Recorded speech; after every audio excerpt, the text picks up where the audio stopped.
ఇది ఆయన మాట్లాడడానికి కూడా కారణం ఏంటంటే, ఒక ప్రముఖ హీరోయిన్ ఒక మాల్ ఓపెనింగ్‌కి వెళ్ళటం జరిగింది. అక్కడ జరిగిన ఏదైతే ఘటన ఉందో మీరే చూసి ఉండొచ్చు.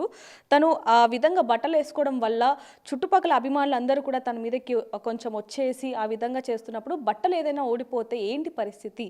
కాబట్టి పబ్లిక్ ప్లేస్‌లోకి వెళ్ళినప్పుడు నిండుగా వెళ్ళండి అని చెప్పడం ఆయన ఉద్దేశం. అది తప్పు కాదు. నిండుగా వెళ్ళమనడం చెప్పడం తప్పు కాదు. ఎందుకంటే మనకే అనిపిస్తుంది నాన్న, చిన్న చిరుగుంటే మనం వెళ్ళాం.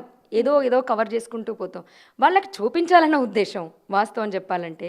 వీళ్ళు వెళ్ళి చూస్తున్నారు. మధ్యలో మనం ఏం చేయగలుగుతాం? ఇప్పుడు ఈయన ఒక్కడన్నాడని చెప్పేసి మారుతుందా? ఎన్నిసార్లు అనలేదు. ఇప్పుడు మహిళా కమిషన్కి ఏదో పిలుస్తారు, ఇంకేదో చెప్తారు, ఆయన ఏదో సారీ చెప్తాడు, అయిపోతుంది. కానీ ఎవరు మారుతున్నారు? అంటే అమ్మ ఇక్కడ ఒక చిన్న ప్రశ్న, ఇక్కడ చూసే వాళ్ళకి కావచ్చు, ఎన్నో రోజుల నుంచి ఇది గమనిస్తున్న వాళ్ళకి కూడా వస్తున్న ప్రశ్న ఏంటంటే, ఆయన చేసింది ఒక చిన్న 2 మాటలు, అంటే చిన్నవి కాదు పెద్ద మాటలే, కానీ అది మహిళా కమిషనర్ దాకా తీసుకుని వెళ్ళటం ఎంతవరకు కరెక్ట్ అనసూయ గారి విషయంలో అంటే ఏం చెప్తారు మీరు?